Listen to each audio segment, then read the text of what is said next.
So program to print the pattern asterisk. Okay, so this is your given pattern. So what is your pattern? You have 1 2 3 4 5 6 7 8 9 10 asterisk column and 1 2 3 4 5 rows, right? 5 rows and 10 columns.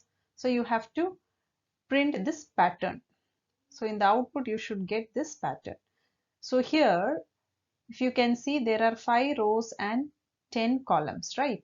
So you are going, it is repeated again and again, the row as well as in the column. So you are going to use two for loops. Okay, one for a row and the other for your columns. So the outer loop will be for the row and the inner loop is going to be for your columns. Okay.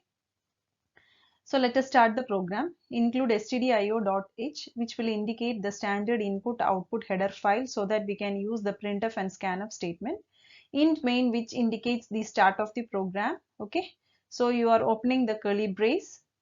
So I have told you for the case of for looping statement, usually you use the variables I, j, k. It is just like a family. Okay, kids of for loop I, j, k. So for first for loop, we are going to use I, and the second for loop, we are going to use j.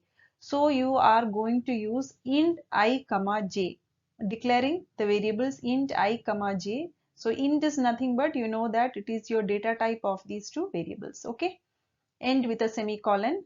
You are going to start your first for loop, right? For first variable I is equal. So what is the condition? What is the syntax for your for loop? For initialization, condition, and then increment, right? Updation.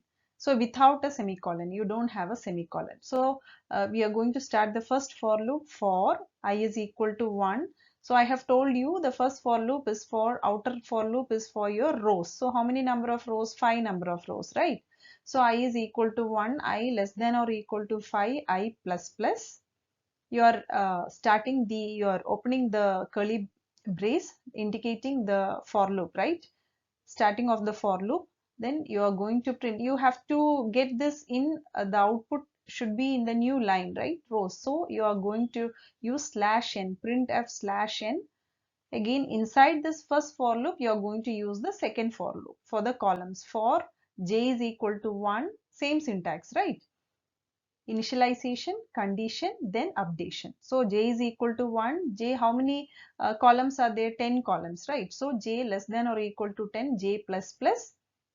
What you have to print? Print f asterisk inside the double quotes, and you are going to close the brace. So this curly brace is for your first for loop. Now you may ask a question, why you are not using the curly brace for the second for loop? Why? What is the reason? I have told you, if the statement is only a single statement, then it is not necessary for you to use the curly brace. If there is more than one number of statement, then you can use the curly brace. I hope that it is clear with this program. Now let's see the working principle. Okay, so let us start from here. Int I comma j for I is equal. So first variable is initialized. Now the current value for I is equal to 1. So now I will be having the value of 1. After it is initialized, it checks the condition whether I is less than or equal to 5. So first condition, whether 1 is less than or equal to 5, right? Yes, the condition is true. If the condition is true, then it enters the loop. After it enters the loop, what you will be printing? Print /n means you will be giving a new line, right? A new line will be selected.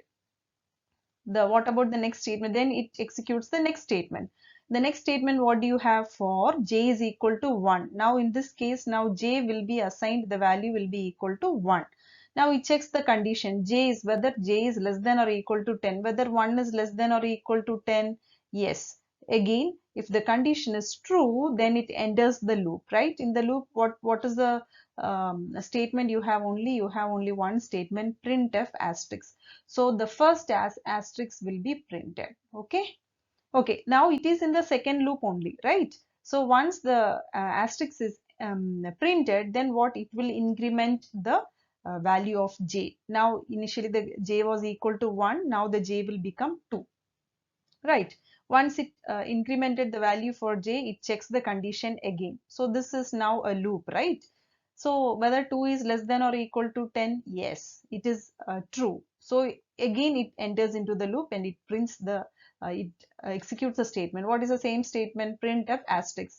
So the second asterisk will be printed. Are you able to understand now? So after it prints the asterisk, then it again goes to the goes for incrementing the value of j. Now the j will become 3. Again it checks the condition whether 3 is less than or equal to 10. Yes. If it is true, again it enters the loop. It prints the next asterisk, right? Now you have got 3. So this will keep on processing. This will be, the loop will be executed until and unless what is the value? J is less than or equal to 10. When j becomes 10, you will be printing the 10th asterisk. 1, 2, 3, 4, 5, 6, 7, 8, 9, 10. Okay, after printing the 10th asterisk, now the j gets incremented to 11. Now it checks the condition, right? So now 11 is not equal, less than or equal to 10. So what will happen? So now this loop is completed. Now if the condition is false, it goes back and it increments the value for I, right? Now what is the first procedure? I was equal to 1. Now the I will become 2. Again the same process happens. Whether 2 is less than or equal to 5, yes, the condition is true. Again it enters the loop. Then it takes the next line. Now you will take a new line. The output, it takes the new line and then it again enters the loop. For j is equal to 1, j less than or equal to 10. Now j will be again assigned the value as 1. Whether 1 is less than or equal to 10, yes, the condition is true. Then again it enters the loop. It prints the next asterisk, right? Again the process will repeat like the first time what you have done. Again j will be incremented to 2. It checks again the condition whether 2 is less than or equal to 10. Yes, the condition is true. Then it enters and it prints the next asterisk, right? So this keeps on going till you get your, till the 10th asterisk is being printed. Once you once the j value again becomes 11, your condition is false, it comes out of the loop and it increments the value for I. Now I will become 3, right? Now 3, it will check whether 3 is less than or equal to 5. Yes, the condition is true. Again it takes a new line, right? So again the process continues. It starts printing the third row asterisk, number of asterisks. Okay, so till what will be the value? Till the process will continue till the value for I will be less than or equal to 5, right? So here once you get the value of I is equal to 6, now what will happen? 6 is not less than or equal to 5. The condition is false. When the condition is false, what will happen? It will come out of the loop and it will execute a return 0, which indicates the stop of the end of the program. So this is how you will be getting the 5 number of rows and 10 number of columns. 1, 2, 3, 4, 5. Okay, execution of the program.